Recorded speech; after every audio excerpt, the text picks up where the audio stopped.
अगर intraday trading खासकर Nifty और बैंक निफ्टी में करते हैं तो ब्रह्मास्त्र स्ट्रैटेजी का नाम तो सुना ही होगा। कहते हैं कि ये ट्रेंड को फॉलो करने का एक बहुत ही जबरदस्त तरीका है।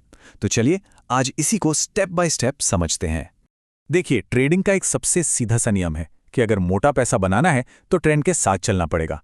ये जो स्ट्रैटेजी है ना, ये बनी ही इसी एक काम के लिए है। इसका मकसद सिर्फ इतना है कि बाजार का भाव किस तरफ है उसे पहचानो और बस उसी के साथ हो लो। उल्टी दिशा में तैरने की कोशिश नहीं करनी है। तो इस पूरी स्ट्रैटेजी को समझने के लिए हम 5 सिंपल स्टेप्स में आगे बढ़ेंगे। पहले जानेंगे कि इसे प्रो ट्रेडर्स की स्ट्रैटेजी क्यों कहते हैं। फिर वॉलेटिलिटी को चेक करना सीखेंगे। उसके बाद आएंगे वो 3 खास इंडिकेटर्स। फिर देखेंगे कि इन सबको मिलाकर एक परफेक्ट ट्रेड कैसे लिया जाता है। और हाँ, आखिर में एक हैक भी है साइडवेज बाजार के लिए। तो चलिए शुरू करते हैं। देखिए, ये कोई ऐसा वैसा सेटअप नहीं है। इसे प्रो ट्रेडर्स की तकनीक कहने के पीछे एक वजह है। वजह यह है कि ये अंदाजों पर नहीं बल्कि बाजार के मोमेंटम को पकड़ने पर जोर देती है। मतलब इमोशंस को साइड में रखो और सिर्फ डेटा की सुनो।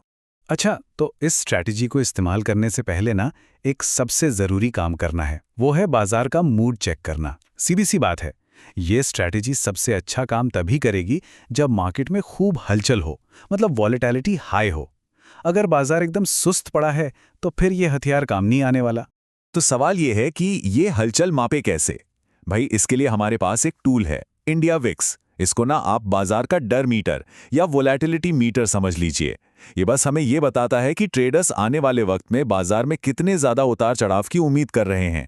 और विक्स का नियम तो बहुत ही सिंपल है।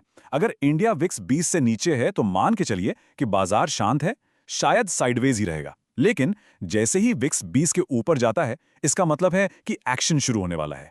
और बस यही वो टाइम है जब ब्रह्मास्त्र स्ट्रैटेजी अपना असली कमाल दिखाती है। अब आते हैं इस स्ट्रैटेजी के दिल पर, इसके इंजन पर। यह काम करती है एक ट्रिपल कंफर्मेशन सिस्टम पर। मतलब क्या? मतलब ये कि हम किसी भी ट्रेड में कूदने से पहले 3 अलग-अलग गार्ड से गो का सिग्नल लेंगे। जब तीनों बोलेंगे हाँ सब ठीक है, तभी हम आगे बढ़ेंगे। तो हमारा पहला गार्ड है सुपर ट्रेंड।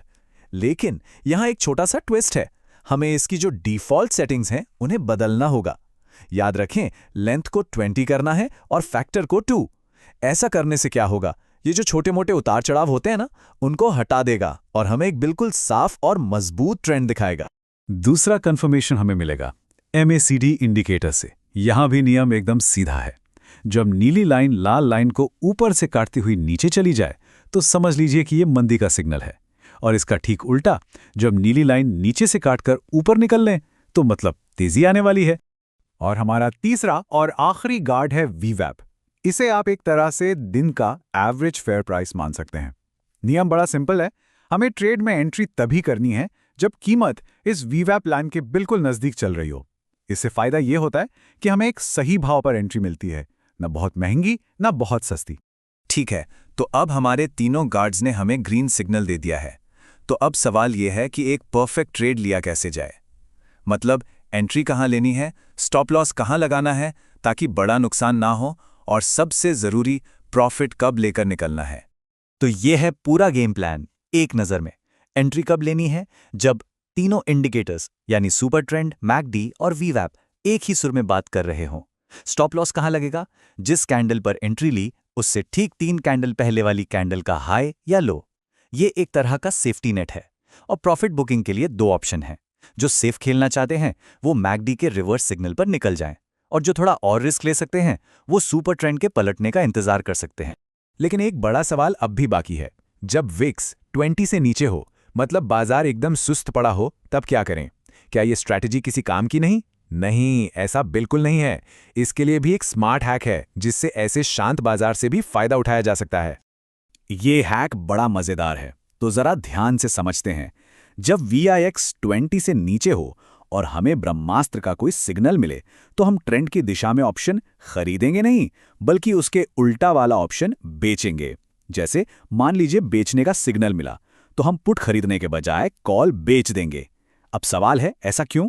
क्योंकि जब बाजार साइडवेज होता है तो ऑप्शन की कीमत समय के साथ अपने आप पिघलने लगती है, ठीक जैसे बर्फ पिघलती है। इसे थीटा डीके कहते हैं।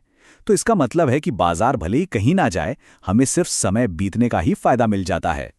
और हाँ, सबसे आखिर में एक बहुत जरूरी बात याद रखिए, कोई भी स्ट्रैटेजी कोई जादू की छड़ी नहीं होती। असली पैसा लगाने से पहले ये बहुत जरूरी है कि इसे कम से कम कुछ हफ्तों तक पेपर पर ट्रेड करके देखा जाए, इसके तौर तरीकों को समझा जाए, और जब लगे कि हाँ अब तैयारी है, तो भी शुरुआत हमेशा छोटे से ही करनी चाहिए। तो आखिर में बस एक सवाल, अगर एक अच्छे ट्रेड के लिए हमें एक नहीं, दो नहीं, बल्कि तीन कंफर्मेशन की जरूरत पड़ती है, तो ये बात हमें बाजार के असली स्वभाव, उसकी अनिश्चितता के बारे में क्या सिखाती है? इस पर सोचिएगा जरूर।